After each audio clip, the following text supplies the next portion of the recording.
Did you know that 86% of the workplace failures happens because of poor communication?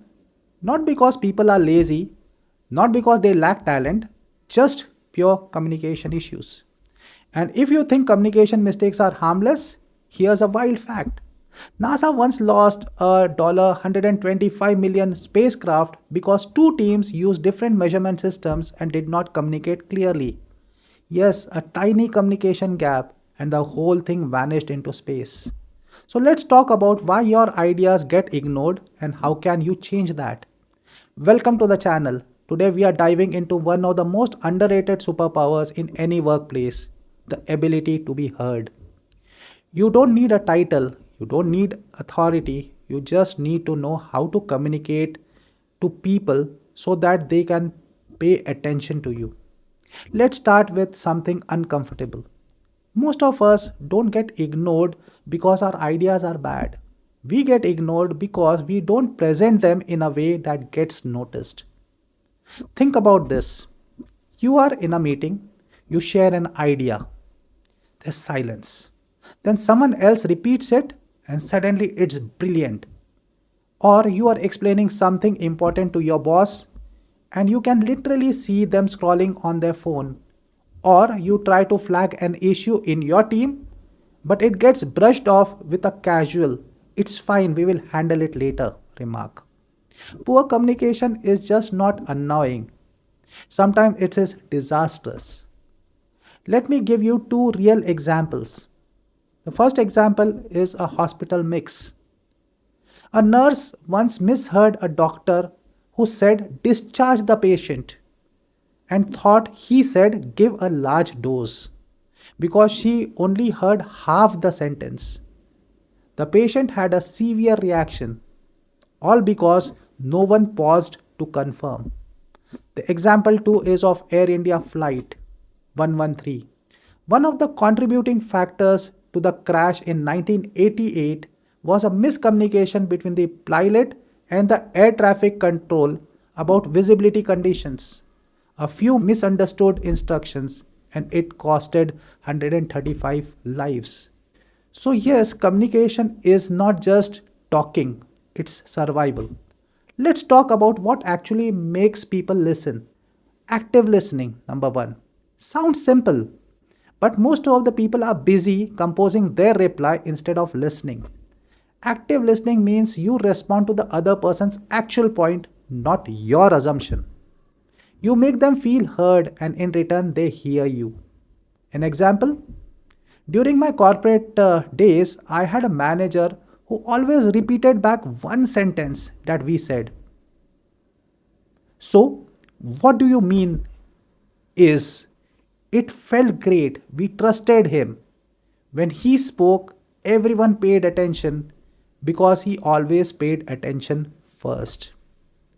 2. Rapport building. People listen to people they like or relate to. It does not mean fake friendliness.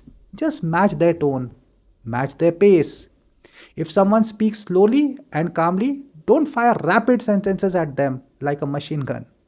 If someone is high energy, don't respond like you are half asleep. 3. Make your message simple. Confusing communication kills attention. There's a famous Amazon rule that I love. If you can't explain the idea in one single sentence, you don't understand it yet. People listen to clarity, not complexity. Now, for that one technique that changes everything. It is incredibly simple.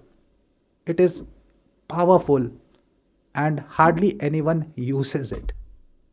You must signal value before you speak. This one shift makes people go from "why are you talking" to "oh, wait, this is important." Let me show the difference. Instead of saying we should update the process, say I found a way that would save 2 hours a day. Here's what I noticed. This gets instant attention. Instead of telling your manager there's an issue with the client, say I spotted something that might affect our revenues this month. Should we look at it together? People don't listen because the topic is interesting. People listen because the value is clear. Here's a famous example. When Netflix was transitioning from DVDs to streaming, one engineer emailed leadership saying, if we don't act in the next 18 months, Blockbuster will just kill us. He didn't start with the technical jargon, he started with the value and the risk. That email shift, the strategic shift that saved Netflix. Now let's dig a little deeper and make this even more practical. 4. Asking better quality questions. Questions direct attention. When you ask a good question, people automatically tune in. A few examples of that is, what would success look like for us in this project? Or, if we could only fix one thing this month, what would matter the most? Or, what outcome are we really chasing? Questions shift the conversation from noise to clarity. The next one is using stories. Humans are wired for stories, and we remember stories 22 times more than facts. For example, instead of saying communication gaps cause delays, you can say last week we missed a deadline because two teams misunderstood who was responsible for a single task. Now it's real, it hits. 6. Pause at the right moment. Pausing builds anticipation.